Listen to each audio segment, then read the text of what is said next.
nurani. Karena manusia sadar manusia berdosa. Itulah sebab di dalam agama manusia bukan mencari Allah. Paling-paling boleh dikatakan manusia mencari berkat Allah. Mencari Allah sama mencari berkat Allah itu begitu berbeda.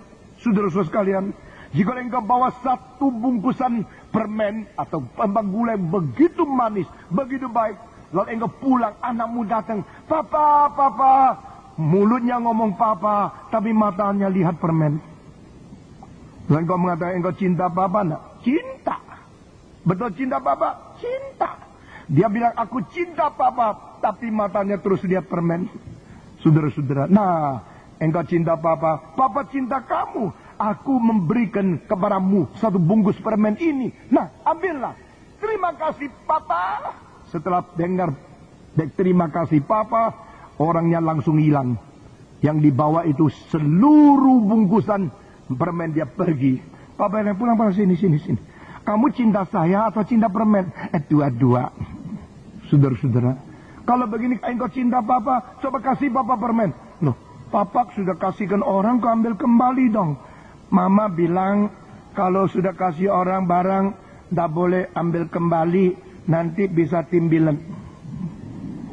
Papa tidak mau banyak bicara debat sama dia. Kalau engkau cinta papa, kasih papa permen. Anak ini mengatakan, papa ini sudah kasih minta lagi. Dia sekarang tidak mau apa yang dikatakan papa. Dia setelah mendapatkan sesuatu yang dia inginkan. Akhirnya papa bilang, kalau engkau cinta papa, kasih. Nah saudara-saudara, muka tadi sebelum mendapat permen, sama sekarang harus memberi sedikit kepada papa, lain sekali. Akhirnya cari beberapa menit, cari tapi yang paling kecil kasihkan papa. Saudara-saudara, sudah carikan yang paling kecil kasihkan papa, dia lari bicara sama saudara-saudaranya.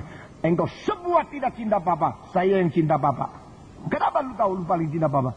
Buktinya papa lagi gini kok yang mulutnya, coba lihat. Itu permen yang saya kasih.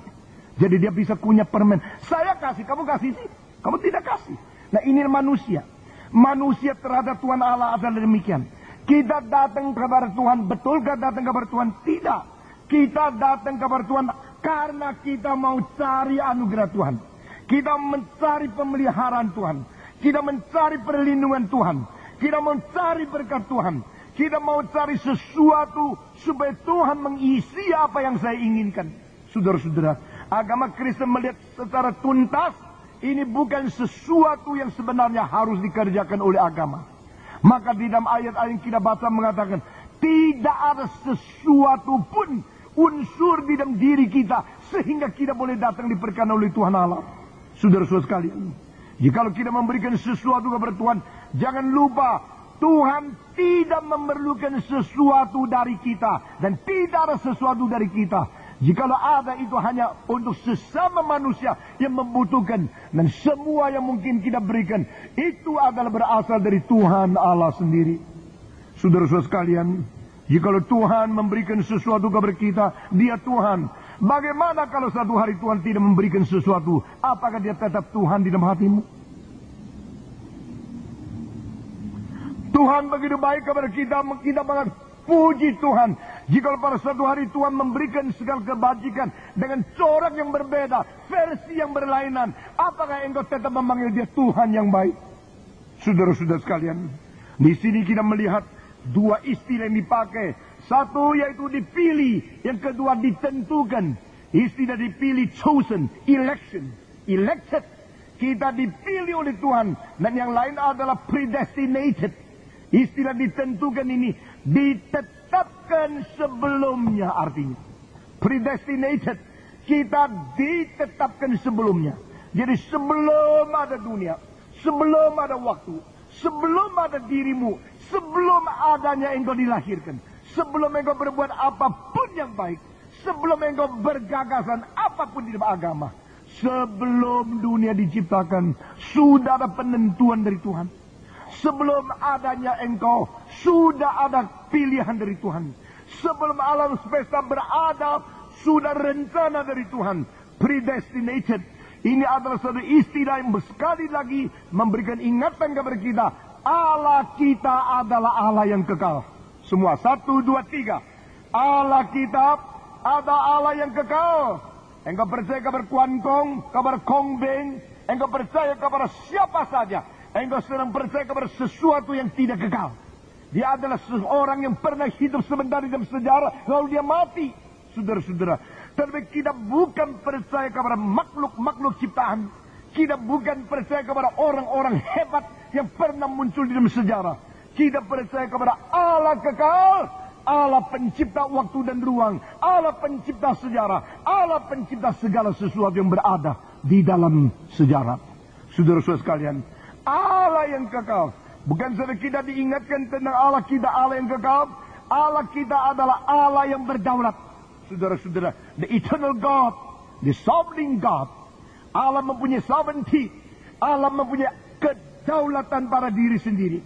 Jikalau Allah tidak berhak menentukan segala sesuatu, masakan dia masih adalah Allah. Jikalau Allah tidak mempunyai hak menetapkan segala sesuatu, maka dia bukan Allah. Saudara-saudara, Allah disebut Allah karena Allah itu kekal. Allah disebut Allah sebab Allah itu berdaulat. Saudara-saudara, di dalam ayat-ayat yang kita baca begitu jelas menunjukkan kepada beberapa poin yang penting. Our God is an eternal God. Even before the foundation of the world, before existence of everything, He existed from ever forever. Saudara-saudara, Allah berada sebelum segala sesuatu dicipta. Allah berada sebelum sesuatu berada. Allah berada dari kekal sampai kekal. Sebelum terbentuknya sejarah, sebelum terciptanya waktu, sebelum adanya prosedur daripada waktu yang menjadi wadah pembentukan sejarah manusia, Allah berada. Setelah dunia kiamat, dia berada. Karena Allah itu Allah yang kekal. Bukan saja Allah yang kekal, Allah yang berdaulat. Dia mempunyai hak yang tertinggi. Dia mempunyai kedaulatan yang melampaui semua raja, presiden, dan semua pejabat di dalam dunia. Saudara-saudara, pada waktu kita memilih seorang presiden, berarti kita meletakkan sesuatu kekuatan untuk dia boleh memutuskan sesuatu.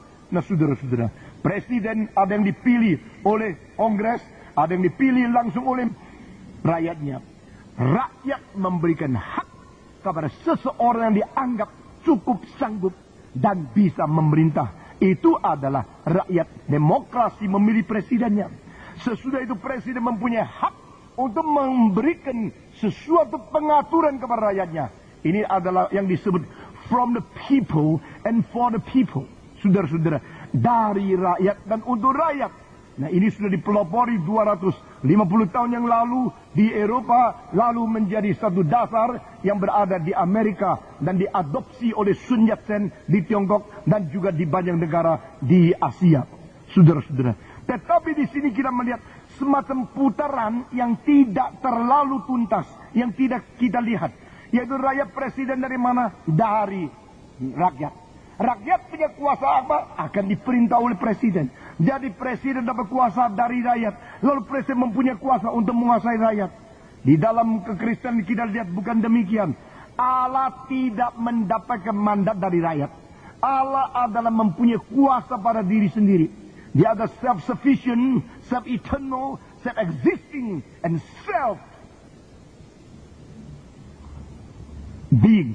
Saudara-saudara, dia adalah Allah yang tidak mempunyai ketergantungan kepada siapapun. Dan dia mempunyai kuasa yang berada pada diri sendiri. Ini kedua. Poin ketiga adalah Allah yang memberikan rencana untuk diwahyukan kepada manusia. Allah yang kekal, Allah yang berdaulat, Allah yang berencana. Pada waktu kekekalan Allah gabung dengan kekuasaan Allah, lalu merencanakan sesuatu, maka rencana itu ada rencana yang tidak mungkin diganggu-gugat oleh siapa. Saudara-saudara sekalian, Allah kita bukan Allah yang mendadak, tidak ada cara lain, mendadak mendapatkan satu kesempatan lalu memikirkan sesuatu. Itu terjadi pada kita. Kita merencanakan begini, akhirnya kok ada kesulitan ini, ada kesulitan itu, ada tantang ini. Lalu kita pikir ada cara apa lagi, sesudah baru kita putar haluan. Di dalam perdagangan, di dalam berusaha, di dalam studi begitu. Saudara-saudara, kita adalah manusia yang berada di dalam proses. Kita adalah manusia yang berada di keterbatasan. Kita adalah manusia yang di luar kedaulatan Allah. Kita adalah manusia yang berada juga di dalam kedaulatan Allah. Maksudnya di luar kedaulatan Allah, kita tidak mungkin mempunyai kekuatan seperti